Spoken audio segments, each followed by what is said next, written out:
Okay, and we are back in the second episode of this single player survival turned to creative world that has been in the making for the past 8 years.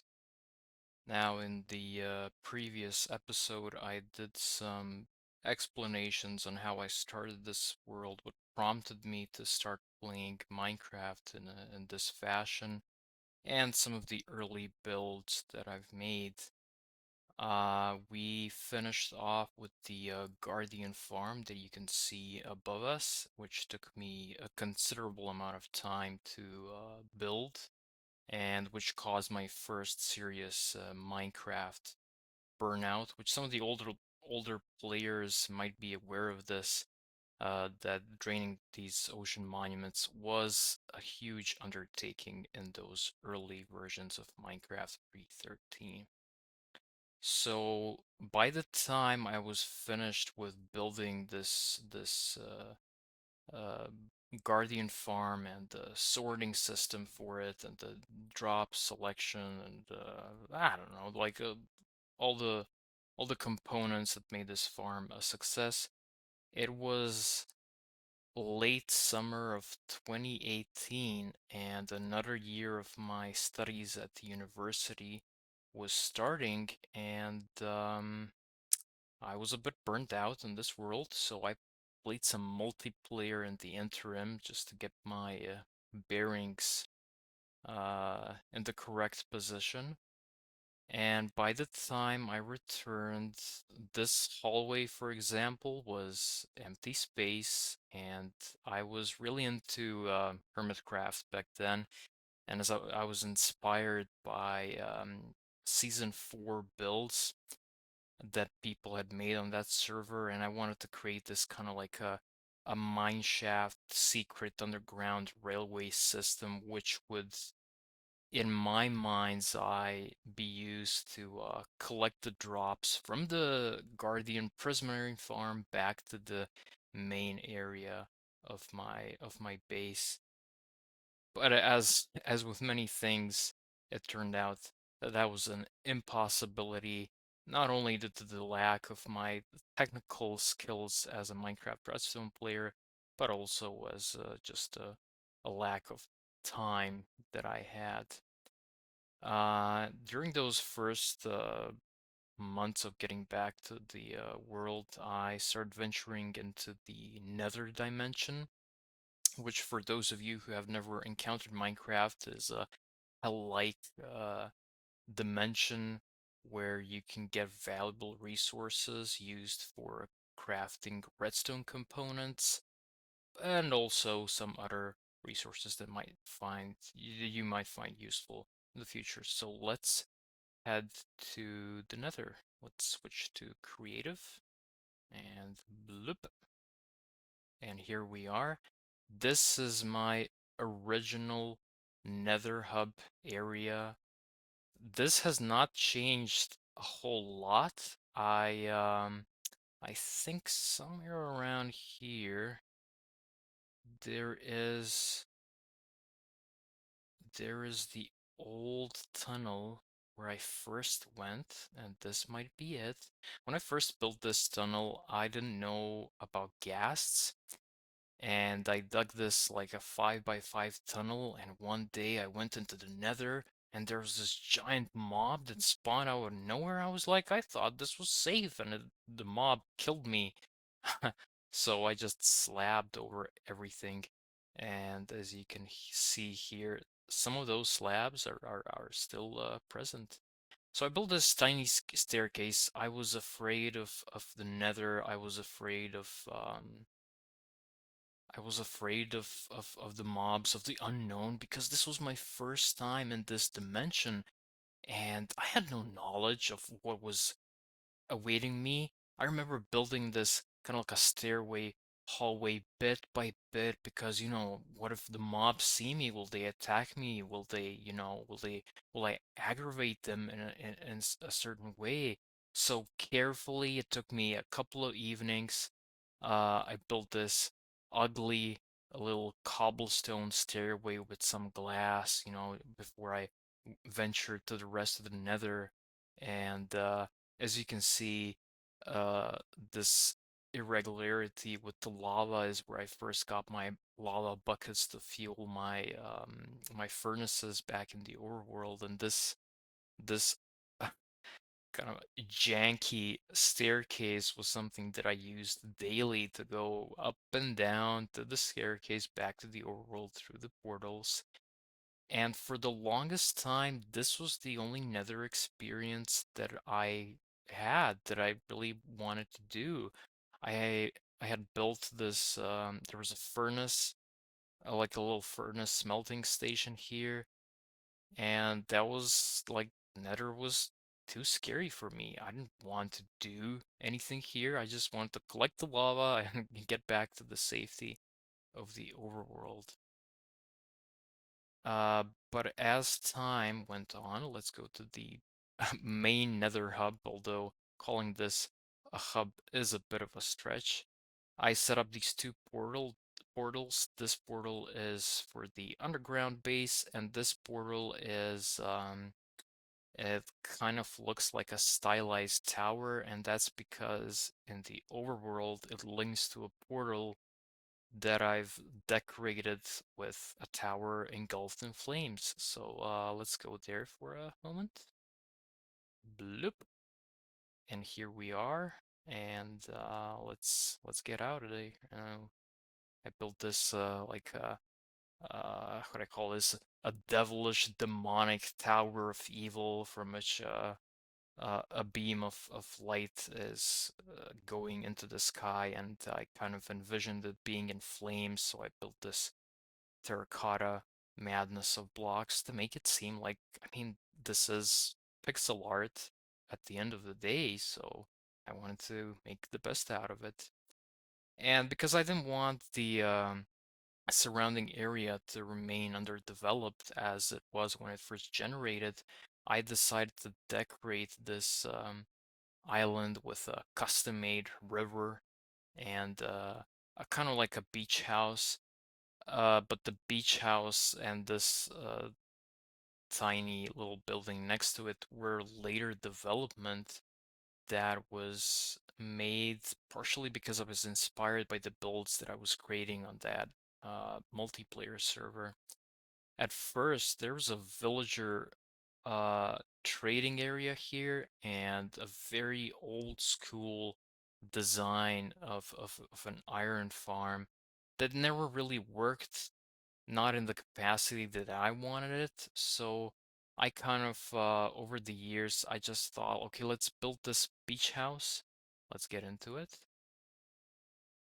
which is mostly just empty. It's just here as a placeholder. I never really put much work into the interior, and I kind of like it like this. It's kind of like half abandoned, half lived in.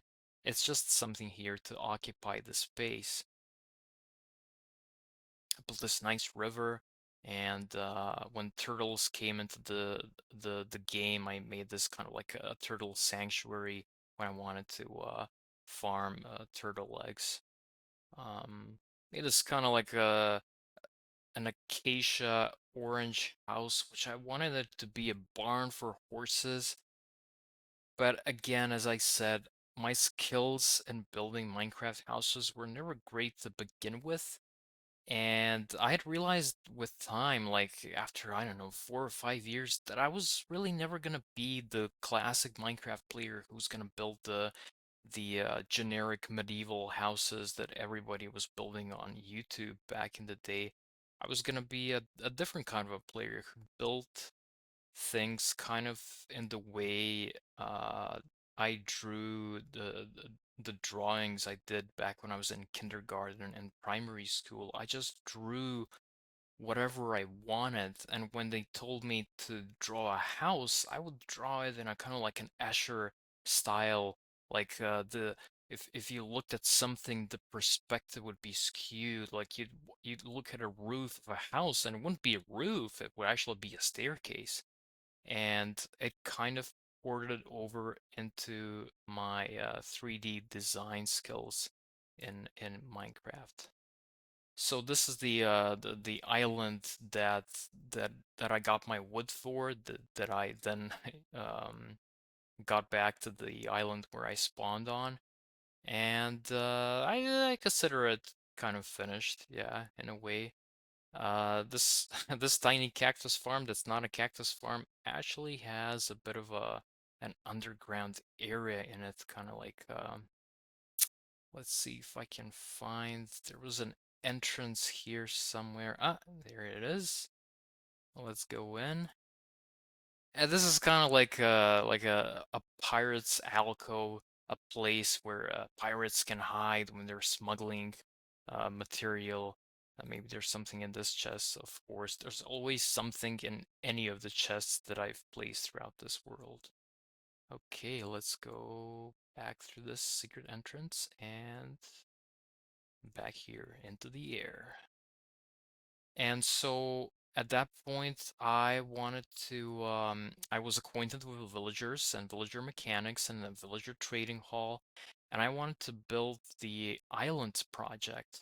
The island project was an idea of building these floating islands in the sky, which again, I was inspired by an old YouTube Minecraft series by Pixel Riffs and Phoenix Python GB, and those two played in a modded world, and it had some kind of a mod that allowed these beautiful floating islets to be generated in the world, something that is not present in vanilla Minecraft. And I wanted to build that in my world because, as with the Ocean Temple and many other builds throughout my world, I was inspired by these Minecraft YouTubers, so I wanted to do the things they did. And it kind of leads back to my early years when I was first grade of primary school. Our teacher told us a story like he was learning how to read books, and one day he went to the library and he borrowed one book and he read it in one day, and at that moment in primary school, I thought like, this guy is a superhero. I want to be just like him. I want to go to a library, borrow a book, and read it in one day. And yeah, I did end up doing that and kind of messed up my eyesight in the process over all the years that I grew up. But when it came to Minecraft, I also kind of apply that philosophy. I want to be like those people that I admire, not because of I'm envious of the things they did, but because they inspire me well, to aspire to something greater, to something larger, you know? And so I started building these islands, and I couldn't make them float because building in air in Minecraft, if you're in survival, is actually pretty difficult. So I was like, how can I make floating islands but closer to the surface? And they indeed do float on the surface of the ocean. You know, at the end of the day, as a mechanical engineer, air is also a fluid, much the same way as water is a fluid. So, I was like, it kind of makes sense. Let's do it that way. So my idea was, okay, we're gonna mess with the villagers, and for that I need a villager trading hall. And all the people that built villager trading halls made them really big. And I was like, I'm gonna make it really big as well. And so, because my main area of operations was underground, let's go underground.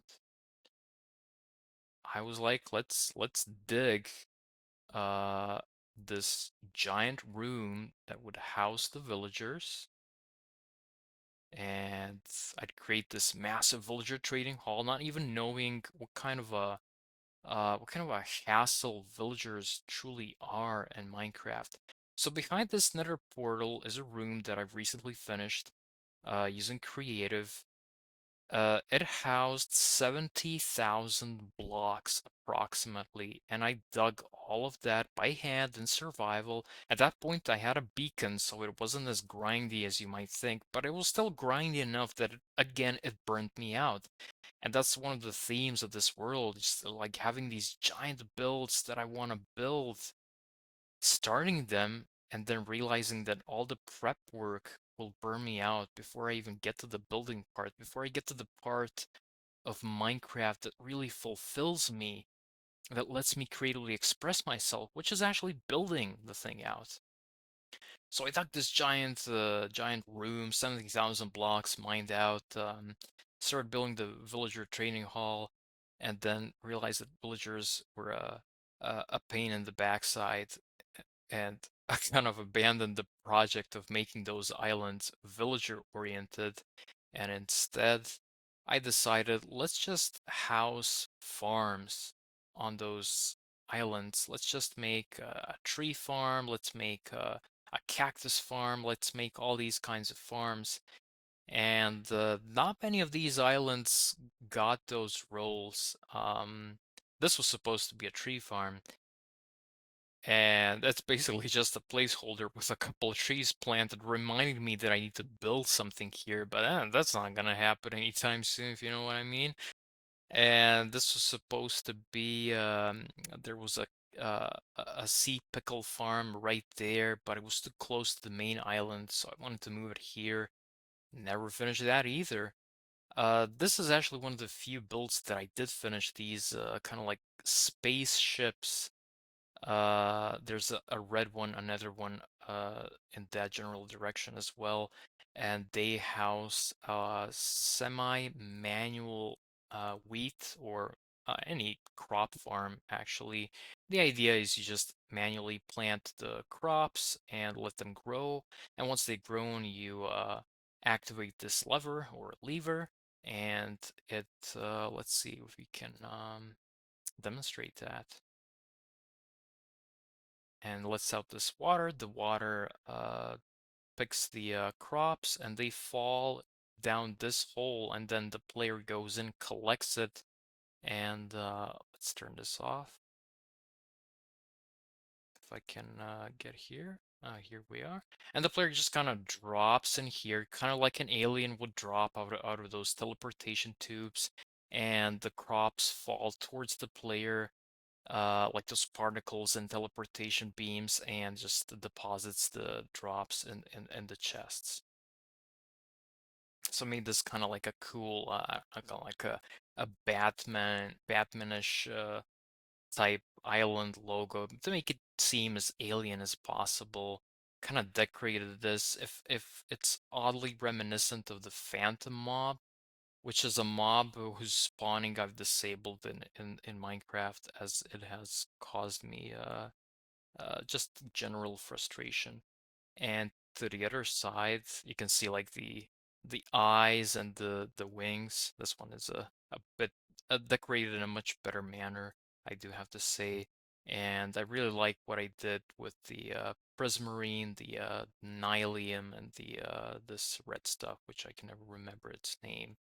It's a bit more of a finished thing, and the idea to keep the redstone like on the open as it is now was a deliberate. I just wanted to make it seem more organic, more lived in, more used, you know, and not just like a flat design where people often hide redstone between behind outer shells, and as a mechanical engineer, I like keeping it as open as possible. Sometimes for aesthetic purposes, it's good to hide it, but otherwise it kind of gives it its own flair.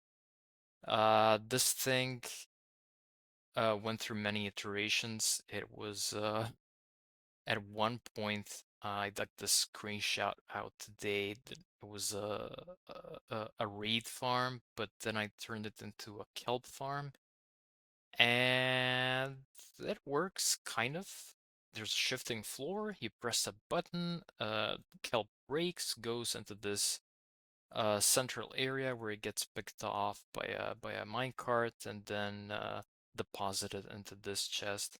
And like with the cylinder in the sky, I try to do this kind of like an Art Deco blocky theme going on. I added some palm trees to this desert island. I consider this island one of the more finished ones in this whole islands project. And so if we go here, this was supposed to be a basalt farm, and the design I made on my own, I took this as usually a design you use with tree farms, but I was like, could we kind of utilize this for a different kind of farm? And I never got the timings right, so it's just here as a proof of concept. Like, I'll make it work somewhere in the future, but uh, never had the time. Or I was like, I'm not someone who uses that type of a block in his builds that much, so I'm not particularly motivated to finish it. And then there's this design. Some experienced Minecraft players will also recognize this from the SciCraft crew. It's an insanely efficient automatic mob farm. It's like that farm that I've built in that general direction, but this is a redstone efficient to the maximum and produces a lot of drops, which as time went on, I needed those drops to advance my world, and the old farm just wasn't gonna cut it. And I built this kind of like a circular island. I wanted to make it seem like it's volcanic in nature, and here is the original viewing platform that I've built.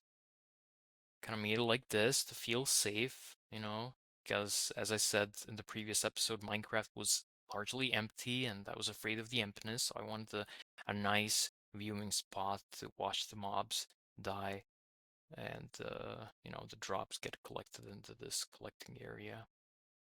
And then in my wanderings, I discovered the swamp biome, which can sometimes house witch huts, and you can build witch farms out of those. And I was inspired by SciCraft at the time, and I was like, I want to make a giant perimeter around the witch farm. And my idea was to I mean, take care of all the water and just basically dig all the way down to bedrock with a couple of carpet bombers to make this as efficient as possible. And I cleared the swamp, the trees, the dirt, all by hand in survival. Took me again a couple of months, maybe around 6 months, maybe more. And also burnt me out. And it's a work in progress that has not yet been finished, but there's always time. Built this kind of like a circular containment. It's actually the circle is the 128th block despawn sphere. So anything outside of that sphere will not load and mobs will not generate. So, it ensures that the only mobs that do generate are the witches in the witch farm, which maximizes output. Okay, and now if I could find my way back. And I think I can. Let's go to spectator, make this a bit faster with this neat trick.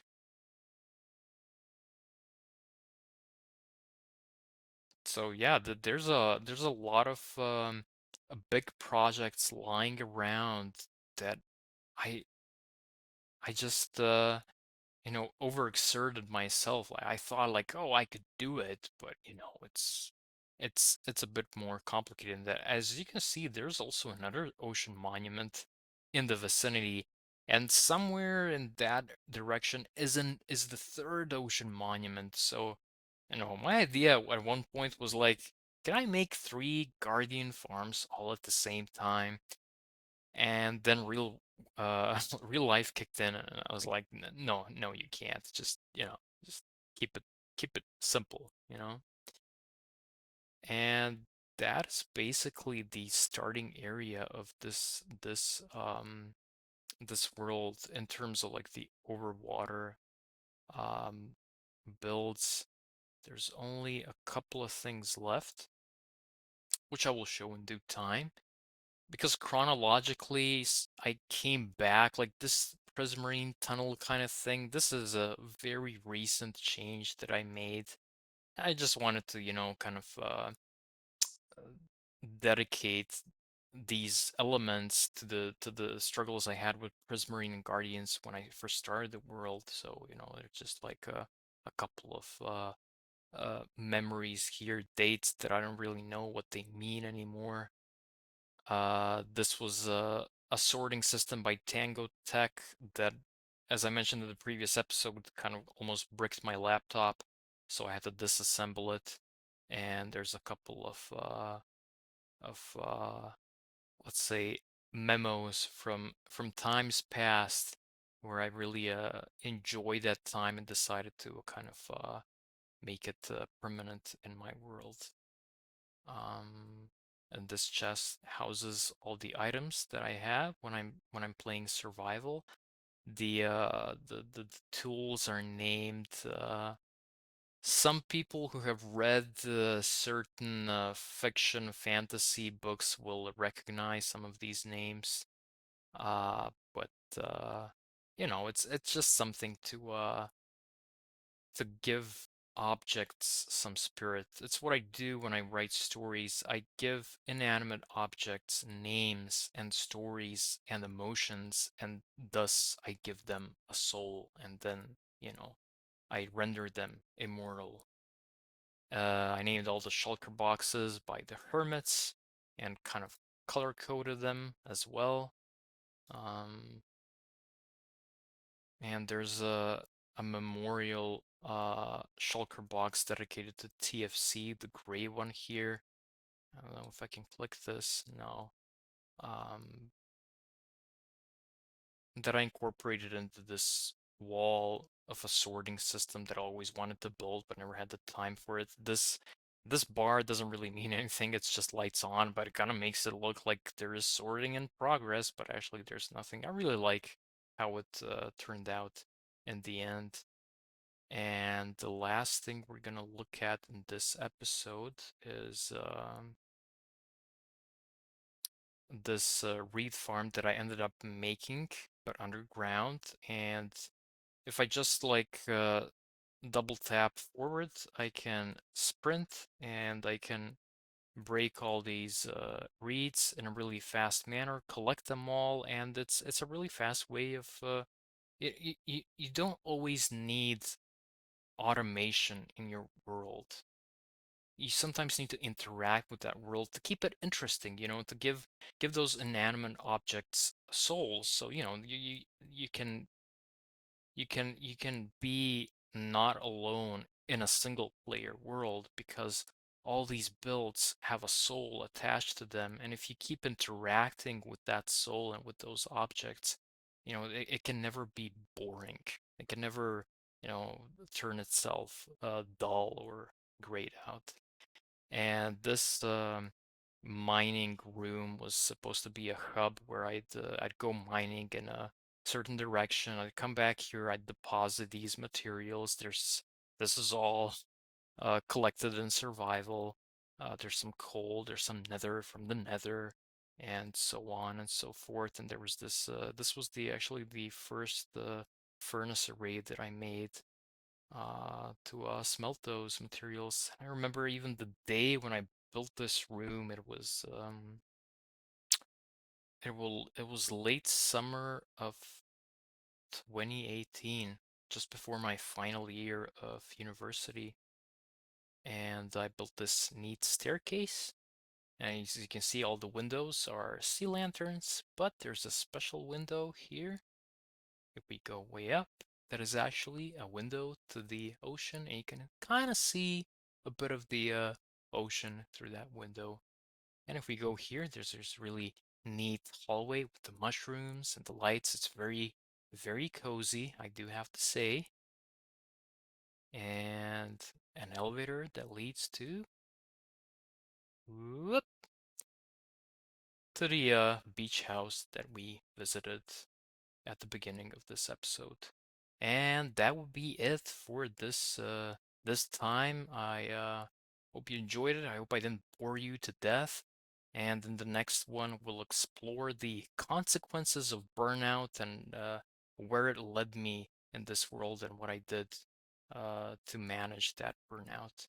So I will see you all in the next episode, and well, See ya.